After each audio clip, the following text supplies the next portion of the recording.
for joining us. Just time for a quick recap of the week, and we begin with the US election, or as you may know it, the Clowntown Fuck the World Shit Show 2016.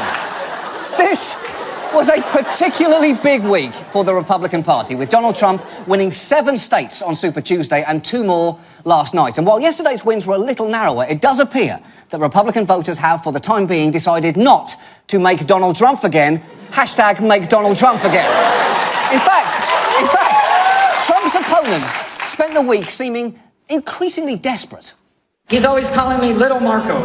And I'll admit that he's taller than me, he's like 6'2", which is why I don't understand why his hands are the size of someone who's 5'2". Have you seen his hands? They're like this. And you know what they say about men with small hands? You can't trust them. No, that is not what they say about men with small hands. And if you can't say the word penis, don't imply the word penis, because at that point it's not even an insult, it's a Christian rock lyric. But even as primary voters embrace Trump, the Republican establishment is rejecting him like a transplanted organ, which is fitting, as Trump does resemble a kidney dropped on the floor at a supercuts. But to truly reject an organ, you need white blood cells, and the GOP called up the whitest blood cell of them all. Now, Donald Trump tells us that he is very, very smart. I'm afraid that when it comes to foreign policy, he is very, very not smart. Okay. And that is very, very not a very good insult.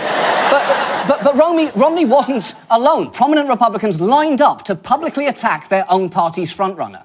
I'm just hopeful that we aren't faced with the possibility of having Mr. Trump as our nominee. I cannot in good conscience vote for him, and I will not. If we nominate Donald Trump and put him on a glide path to the nomination, Republicans will be committing an abortion on their own party, and it will be the end of the Republican Party as we know it. Holy shit!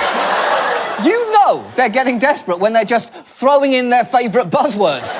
He won't just be an abortion, he'll be a Sharia law wrapped in a Benghazi-themed gay wedding. And I mean it. I'm not understating that. I mean it. But Trump, not surprisingly, Trump hit back hard at his critics with his tiny hamster-sized fists during Thursday's debate. He referred to my hands. If they're small, something else must be small. I guarantee you there's no problem. I guarantee it. That's right. Donald Trump just talked about his dick during a presidential debate. A dick which I presume looks like a Cheeto with a cheese dust rubbed on. I presume. That's a guess.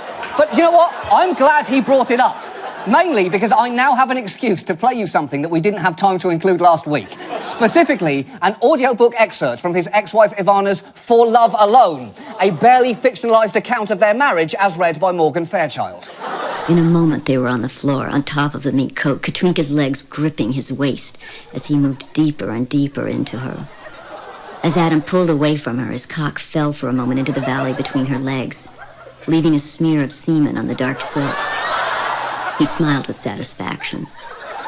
Now you have to keep the coat, he said. Oh, that is horrible, although, whatever you think about that, you can't say jizzing all over your girlfriend's clothes is not presidential, okay? You can't say